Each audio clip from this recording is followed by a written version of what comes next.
Buenos días, familia. Es un gusto estar acá con ustedes nuevamente. Les traigo noticias. Les manda un saludo Howard. Él está en este momento en Tuxtla Gutiérrez, dando capacitaciones a líderes de jóvenes y estará regresando el día de hoy. Entonces, por eso no lo vemos por acá, pero les manda un cariñoso saludo. Hoy pues nuevamente tengo el privilegio de compartir con ustedes el estudio de la palabra y el día de hoy terminamos esta serie que hemos titulado Llegó el Rey, en donde estuvimos estudiando los libros de Lucas y Hechos.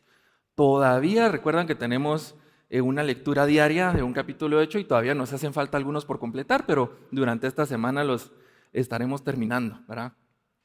Entonces, hoy va a ser el último día que lo compartamos juntos, pero siempre súper motivados a terminar la lectura del libro de Hechos, tal como lo hicimos con el libro de Lucas, antes del próximo domingo que estaremos celebrando nuestro aniversario. ¿Cómo vamos con nuestras lecturas? No les voy a decir que no levantan las manos. Bueno, no importa. Pregunta, ¿cuántos hemos buscado trabajo? Ahí sí levanten la mano. Creo que casi todos, ¿verdad? Ya se fueron los... ¿Quiénes han buscado más veces? No, son mentiras. Ya se fueron los niños, qué bueno. ¿Qué es lo primero que hacemos cuando queremos buscar trabajo? ¿Cómo? Llorar. Bueno, yo lo primero que he hecho, solo una vez he buscado así. Bueno, pero lo primero que yo haría es actualizar mi hoja de vida, ¿verdad? ¿Tiene sentido? Yo tuve la oportunidad de encargarme de reclutamiento en mi trabajo anterior como por unos 5 años. Y efectivamente el primer contacto que tenemos los reclutadores con los candidatos es por medio de la hoja de vida. Y estaba calculando, tuve que haber visto alrededor de unas 500 hojas de vida durante ese tiempo. Y créanme que se ve de todo. Les voy a contar un par de casos graciosos. Hubo una persona que envió un PDF que eran como 20 páginas. La primera era la hoja de vida, lo usual, pero las demás tenían todos y absolutamente todos los diplomas y certificados que había recibido en su vida. Con decirles que tenía su diploma de preescolar. Algo como preescolar las hormiguitas, algo así se llama. Tenía todos los diplomas de los cursos en línea que había sacado. Curso de manejo de Word y Excel, curso de gestión del tiempo, curso de cómo hacer una hoja de vida. Yo no le hubiera dado el diploma ahí. Lo más curioso de todo fue que tenía un diploma por una certificación en memeología profesional. En memeología, en hacer memes. Por si, para los que no lo sabían, meme se le llama a los chistes que hay en el internet. Esos que tienen una foto chistosa, un texto arriba y uno abajo. Les traje aquí un ejemplo. Héctor, ¿me ayudas ahí poniéndolo? Cuando el predicador dice ya para terminar, y así que falta media hora. Espero que no nos pase eso hoy, ¿verdad? Bueno, pues él tenía su certificado en memeología profesional y por un momento pensé que era un chiste o que se lo había inventado, pero resulta que no. Sí hay una página de cursos en línea que sacó hace algunos años esa certificación. Y bueno, la conclusión a la que llegué con esa hoja de vida es que al menos esta persona tenía un buen sentido del humor. Ese fue el mensaje que me llevé. Hubo también una señorita que aplicó y que entre su información general pues tenía lo normal, tenía nombre completo, lugar de residencia, fecha de nacimiento, signo zodiacal. Tal vez para que supiéramos si astrológicamente combinaba con el equipo, no sé, ¿verdad? Bueno, entonces hoy les voy a enseñar a hacer una buena hoja de vida. Nada, son mentiras. Pero sí vamos a ver algo muy similar. En la lectura de hoy, en Hechos 22, encontramos a Pablo presentándose a sí mismo y presentando su historia. Pues algo que podríamos decir que es muy similar a una hoja de vida. Entonces preparemos nuestras Biblias en Hechos 22. Cuando hacemos una hoja de vida, el objetivo es quedar bien con el reclutador, quedar bien con la empresa, que nos vean como un buen prospecto, un buen candidato, que vean nuestro potencial de aportar. Y pues eso no suena tan difícil, ¿verdad? Tal vez nos da un poquito de pena, así como, ay, ¿cómo voy a hablar yo bien de mí mismo? Qué pena. Pero es muy fácil recordar todo lo que sabemos hacer bien, todo lo que hemos hecho bien en el pasado. Tenemos personas con las que hemos trabajado que pueden hablar bien de nosotros, tenemos títulos, tenemos premios que podemos pues, presumir en nuestra hoja de vida. De eso se trata, para eso sirve. Adjuntamos esas cartas de recomendación, ¿verdad? De nuestros empleos anteriores, hablando bien de nuestro trabajo, de nosotros. Queremos quedar bien. Pero ¿qué si te dijera ahora? Pasa acá adelante y contanos a todos tu testimonio. Bueno, estoy seguro que algunos dirían, claro que sí, con mucho gusto, pero algunos otros, no sé, ¿verdad? Estaríamos como escondiéndonos, si no lo miro a los ojos no me va a pasar. Es que no soy bueno para hablar en público, es que me pongo nervioso, es que por dónde empiezo, no sé qué decir. ¿Cuál será entonces la diferencia entre una hoja de vida, donde es fácil hablar de nuestra historia, y nuestro testimonio? ¿Por qué será más difícil compartir nuestro testimonio que hacer nuestra hoja de vida? Y entonces en Hechos 22 encontramos la primera vez que Pablo cuenta su testimonio, al menos de las primeras la primera que tenemos escrita en la Biblia. Y analizando las palabras de Pablo y lo que él decide contar en su testimonio y de la estructura de ese testimonio, vamos a encontrar tres partes, tres aspectos importantes. Y son tres aspectos que al final nos damos cuenta que deben formar parte de la vida de cualquier cristiano. Podríamos llamarle las tres partes de la vida en Cristo. Y si tú eres un cristiano, debes poder identificarte o identificar claramente cada uno de estos aspectos. Pero antes de empezar con este análisis, otro pequeño paréntesis. Necesitamos entender el contexto, la razón por la que Pablo está contando su testimonio. Eso le va a dar también parte del significado a las palabras de Pablo. Y sabemos que en esta parte final del libro de Hechos está narrando los viajes misioneros de Pablo. Como una y otra vez Pablo va a muchos lugares a compartir las buenas noticias, compartir su testimonio, pero lo acusan de todo. Lo acusan de profanar el templo, de que es un terrorista, de que es rebelde, hasta de que está loco. Y bueno, tal vez sí estaba un poco loco porque seguía fiel, constante, necio, predicando el evangelio en todos lados. Y bueno, para los que no vamos al día, con la lectura de Hechos les resumo. Al final del capítulo 21, Pablo llega a Jerusalén. Y Jerusalén es la ciudad donde Pablo creció. Pero una semana después de haber llegado ahí, un grupo de judíos acusaron a Pablo de haber dejado entrar gentiles al templo. Y es que la ley era que los extranjeros, o los no judíos, o los gentiles, como le vemos llamados en algunas partes, no tenían permitido ingresar a las partes sagradas del templo, a algunos patios, a algunos recintos especiales. Y lo que pasó es de que habían visto que Pablo andaba en compañía de Trófimo, que era un gentil, un efeso. Andaba en la ciudad con él. Y cuando vieron a Pablo adentro del templo, asumieron y dijeron, pues debe andar con Trófimo ahí. Entonces, Pablo violó la ley. ¿Y qué hicieron estos judíos? Pues le armaron bochinche, empezaron a decirle a todo el mundo, miren lo que está haciendo Pablo. Y una gran multitud de gente se creyó el cuento y arrastraron a Pablo afuera del templo para matarlo. Y estaban a punto de matarlo cuando llegaron unos soldados romanos y que se lo llevaron para interrogarlo. Y acá es donde Pablo pudo haber pensado, calladito te ves más bonito, y dejarse llevar por los soldados. Pero no. Pablo pidió hablar con la multitud. Imagínense, es un montón de gente que lo quiere matar y él, en vez de escaparse, se les enfrenta, intenta razonar con ellos.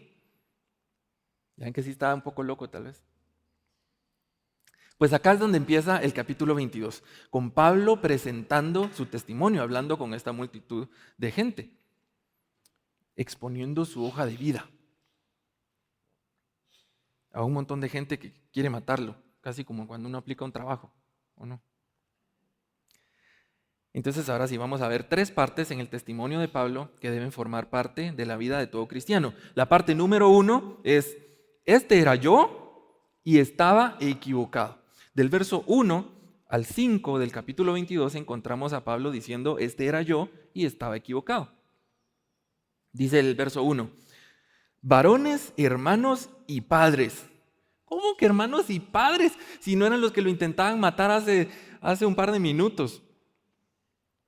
Bueno, parece que Pablo no les guarda ningún rencor. Y Pablo lo que les dice es, hermanos, soy uno de ustedes son mis hermanos, crecimos juntos, soy un judío como todos ustedes. No me he olvidado de mi cultura, no me he olvidado de dónde vengo, ni de la ley de Moisés. Ustedes son mis hermanos, mis padres. Y continúa, oíd ahora mi defensa ante vosotros.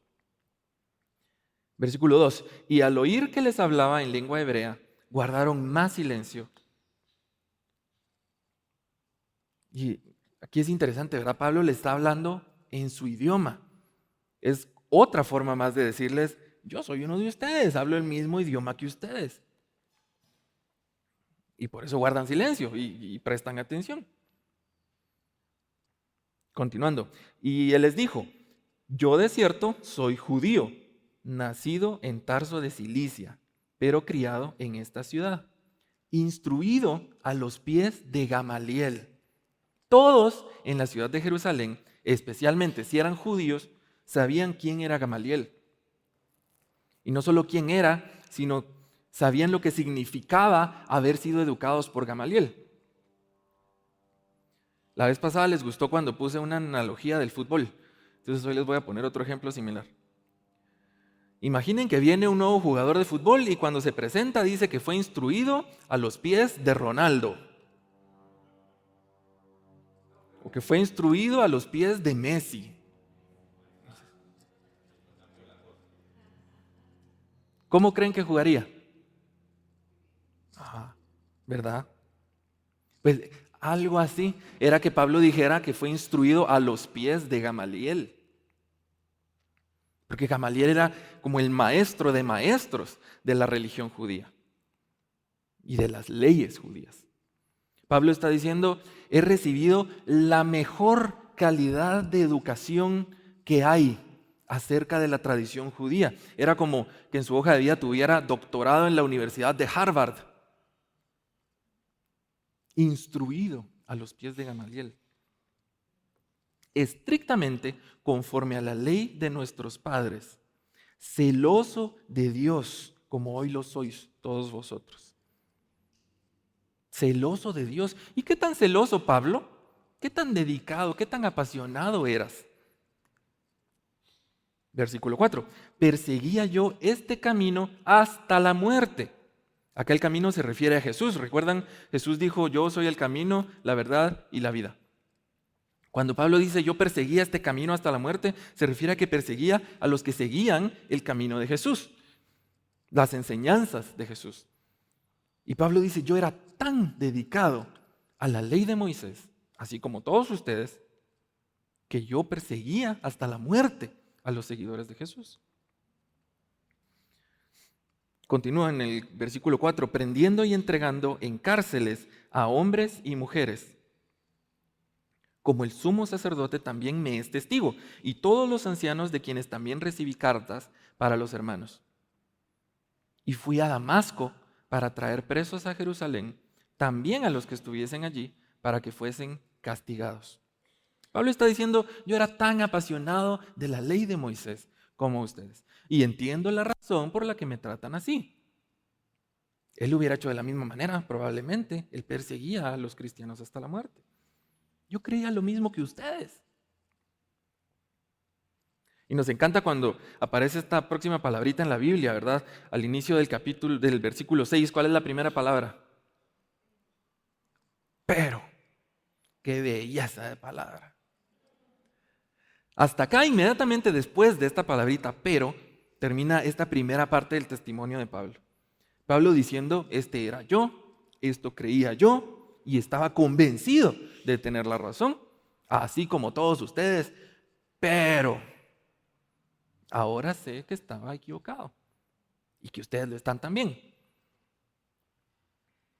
Para todos los cristianos debe existir esa línea clara, esa división que separa quién era antes y quién soy ahora.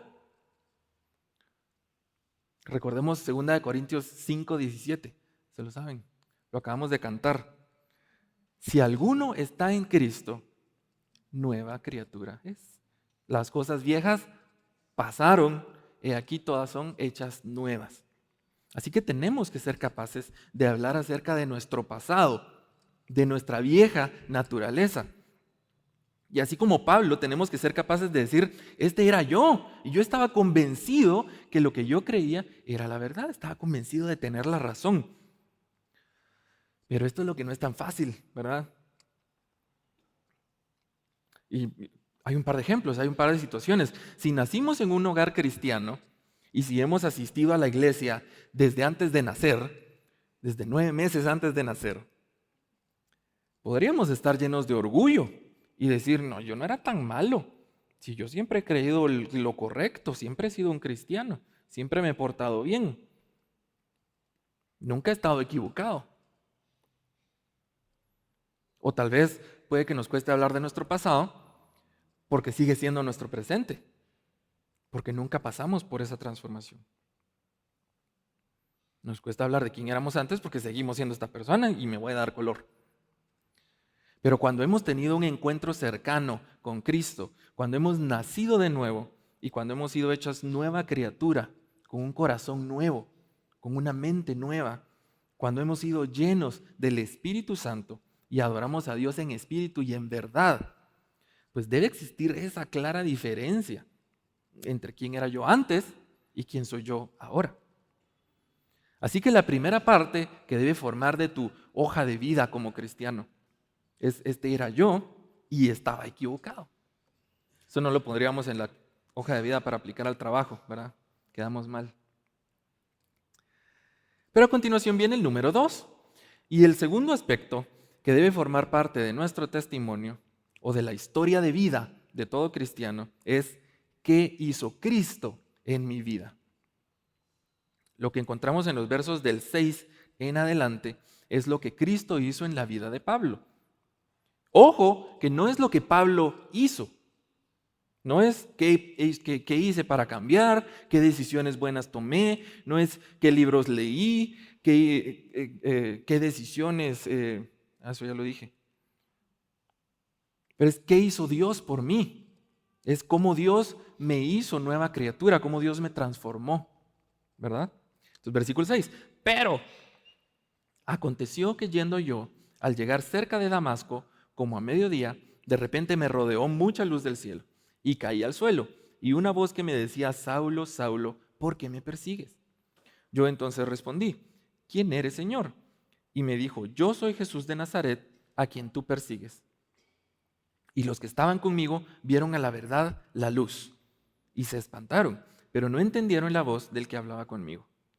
Y dije, ¿qué haré, Señor? Tenemos el contraste.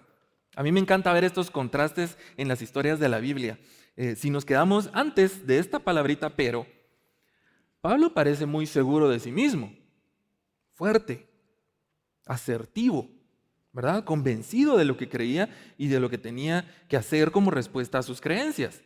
Hasta orgulloso de que él perseguía y mataba a cristianos.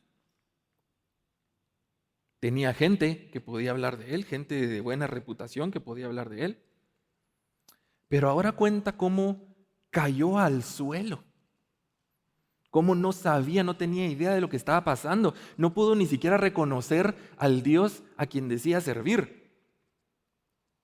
No sabía lo que Dios quería de él. Entonces repasemos. Número 1, este era yo y estaba equivocado. Número 2, ¿qué hizo Cristo en mi vida? Y que quede claro que acá tampoco estamos hablando de que Cristo se vuelve una especie de herramienta para mi conveniencia. No estoy diciendo, lo que hizo Cristo en mi vida fue que me sacó de la pobreza. No estoy diciendo tampoco que lo que Cristo hizo fue bendecirme, o me dio esto, o me dio aquello. En el testimonio de Pablo vemos que lo que hizo Cristo por Pablo fue humillarlo. Pasó de ser el que lo tenía todo al que no tenía nada. Pasó de ser el que daba las órdenes al que seguía las órdenes. Y esto, regresando a nuestra analogía, si lo pusiéramos en nuestra hoja de vida, sería como último título, doctorado de Harvard. Primer empleo, gerente regional. Segundo empleo, gerente de operaciones. Tercer empleo, presidente de la compañía. Cuarto empleo, el que hace los cafés para las reuniones. No tiene sentido, ¿verdad? A nadie nos gusta hablar acerca de nosotros mismos de esa forma. Pero recordemos Juan 3:30 dice, es necesario que Él crezca, pero que yo mengüe. Nuestra historia como cristianos no se trata de nosotros mismos, ni de quedar bien, ni de presumir. Se trata de dar testimonio de la obra de Cristo en mi vida. Que quede bien claro que el que manda en mi vida ya no soy yo, es Cristo. Entonces podríamos decir que la parte número 2 no es solo qué hizo Cristo en mi vida, sino cómo Cristo destruyó mi vieja naturaleza. Cómo Cristo me convirtió en nueva criatura. Cómo Cristo cambió mi vida, cómo Cristo me humilló, cómo me hizo menguar para que Él crezca, para que Él fuera glorificado, para que su poder se perfeccione en mi debilidad y que mi vida fuera un reflejo de la gloria de Dios. Parte número 1, ¿se recuerdan? Este era yo y estaba equivocado. Parte número 2, ¿qué hizo Cristo en mi vida? Y ahora vamos a ver la parte número 3, ¿cuál es mi misión? Porque de nada sirven la 1 y la 2 si nos quedamos allí. De todos modos es imposible, especialmente después de entender lo que Cristo hizo en mí y cómo me transformó. Y es algo que Pablo tenía claro. Y empieza preguntando esto en el versículo 10. Y dije, ¿qué haré, Señor? Y el Señor me dijo, levántate y ve a Damasco. Y allí se te dirá todo lo que está ordenado que hagas. Y como yo no veía a causa de la gloria de la luz, llevado de la mano por los que estaban conmigo, llegué a Damasco. Vemos en este momento, la misión de Pablo tiene varios pasos. Primero ve a Damasco y allí te diré lo demás. Y lo que me llama la atención acá es que Pablo ya iba para Damasco. Él iba camino a Damasco para perseguir a los cristianos. Jesús le cambia los planes y le dice, sí, vas a ir a Damasco, pero vas a hacer lo que yo digo que vas a hacer. No le dice, sabes que termina lo que estás haciendo y me avisas cuando tengas tiempo. Jesús le deja claro que el que manda es Él. Y Pablo ya está en Cristo, ya es nueva criatura. Y por lo tanto los planes que él tenía antes murieron con su vieja naturaleza. Solo cuentan los planes nuevos que Jesús tenía para él. ¿Qué planes tuyos canceló el Señor? ¿Se han puesto a pensar en eso? ¿Qué hábitos tuviste que cambiar cuando Jesús vino a tu vida? Eso es parte de tu testimonio. Versículo 12. Entonces, uno llamado Ananías, varón piadoso según la ley, que tenía buen testimonio de todos los judíos que allí moraban, vino a mí. Y acercándose me dijo, hermano Saulo, recibe la vista. Y yo en aquella misma hora recobré la vista y lo miré. Acá recordemos que este no es solo el testimonio de Pablo y nada más. Pablo está defendiéndose, está presentando su defensa ante la multitud que lo quería matar. Y este es otro momento en el que Pablo le dice a la multitud, ¿saben qué? Otro hombre, igual que ustedes, también seguidor de la ley, también judío respetable, me recibió en Damasco y me devolvió la vista. Y vean lo que le dice Ananías en el versículo 14. El Dios de nuestros padres te ha escogido para que conozcas su voluntad y veas al justo y oigas la voz de su boca. Lo que Pablo está diciendo acá es, este judío respetuoso de la ley, de buena reputación, capaz de hacer milagros, también cree que Jesús era justo e inocente. Y sabe que el que los conozcamos y que lo escuchemos es la voluntad de Dios. El mismo Dios de los judíos, el mismo Dios de todos ustedes. Ahora empieza otra parte de la misión que Cristo le da a Pablo por medio de Ananías. Veamos el versículo 15. Porque serás testigo suyo a todos los hombres de lo que has visto y oído. 16. Ahora pues, ¿por qué te detienes? Levántate y bautiza y lava tus pecados invocando su nombre. 17. Y me aconteció, vuelto a Jerusalén, que orando en el templo me sobrevino un éxtasis y le vi que me decía, date prisa y sal prontamente de Jerusalén, porque no recibirán tu testimonio acerca de mí. Yo dije, Señor, ellos saben que yo encarcelaba y azotaba en todas las sinagogas a los que creían en ti.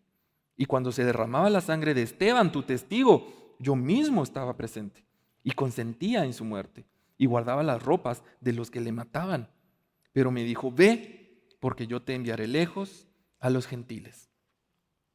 Y acá termina el testimonio de Pablo un poco abruptamente, porque la multitud se vuelve a enojar con esta última palabra. Y en el resto de los capítulos y algunos capítulos después, Pablo sigue defendiendo su postura y defendiendo su llamado ante las acusaciones de las multitudes y los soldados y sacerdotes. Pero esto nos queda de tarea continuar con el estudio de este capítulo y el resto de los libros de Hechos. Ya para terminar, nos falta media hora, no se preocupen. Todos los cristianos debemos poder identificar estos tres aspectos en nuestra vida. Podemos hablar de quiénes éramos cuando estábamos equivocados y alejados de Dios, cuando estábamos en condición de pecado. También podemos contar lo que hizo Dios en nuestra vida, de cómo la transformó en un reflejo de su gloria y de su voluntad. ¿Qué planes me canceló? ¿Qué hábitos tuve que cambiar? Pero sabemos también a qué nos ha enviado. ¿Cuál es nuestra misión? Y a lo largo de esta serie llegó el Rey.